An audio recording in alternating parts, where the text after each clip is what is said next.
បានគ្រប់សួស្តីបងប្អូនគ្នានេះគឺយើងមកមើលតើរបបប្រព័ន្ធការពាររន្ទះរបស់យើងដូចម្ដេចថាខូចដូចម្ដេចថា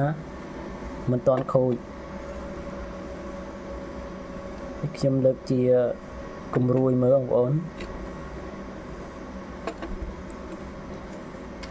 នេះយើងការពាររន្ទះដល់ពេលមានចរន្តភ្លើងមកខ្លាំងវានឹងធ្វើការផ្ដាច់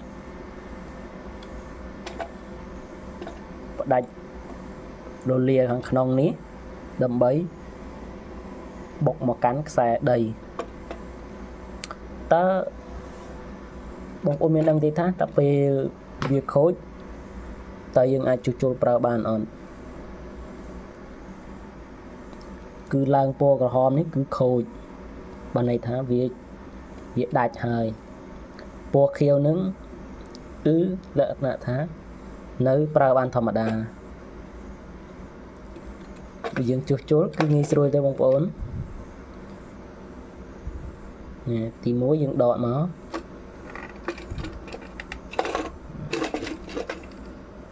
ចាប់ដកពីរហ្នឹង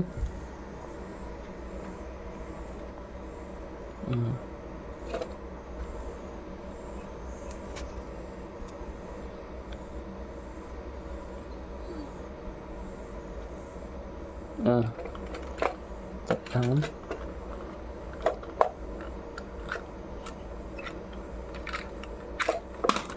នេះ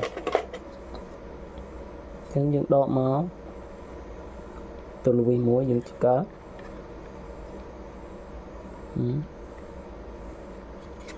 ខាងទៀតអេ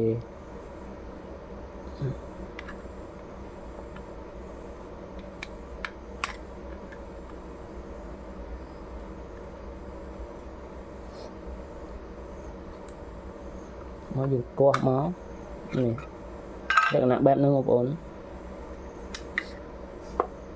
យ៉ាងម៉េចបានយើងដឹងថាជួសជុលយ៉ាងម៉េចបងប្អូនបើជាឆ្ងល់ហើយអ្នកដែលគាត់អត់ដែរបានដឹងណា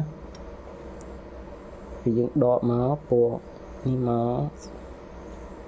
នេះបងប្អូនមើលហើយនេះគឺជាលក្ខណៈបែបនេះទេគឺគេយកសំណមកផ្សារដល់ពេលមានចរន្តភ្លើងខ្លាំងវាផ្ដាច់ទឹកអន្សាហ្នឹង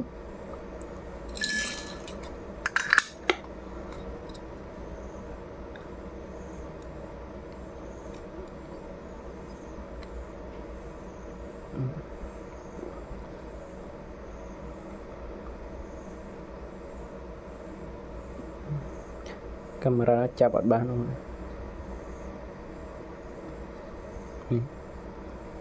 បានឃើញហើយ